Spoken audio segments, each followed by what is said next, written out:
আজ আমাদের গ্রামের বাড়িতে একটা বিশেষ দিন।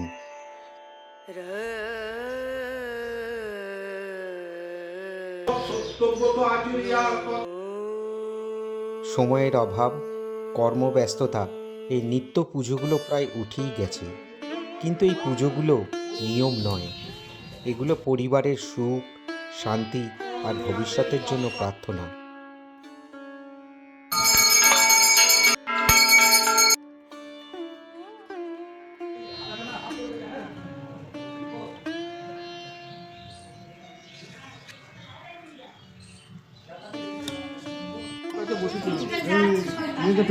আর এই যে এত কিছুর মাঝে ফটো ক্লিক কিন্তু চাই চাই। এই মুহূর্তগুলো হয়তো একদিন স্মৃতি হয়ে যাবে, কিন্তু আজকের এই অনুভূতি সারা জীবন হৃদয়ে থেকে যাবে। আপনাদের বাড়িতেও কি সত্যনারায়ণ পুজো হয়?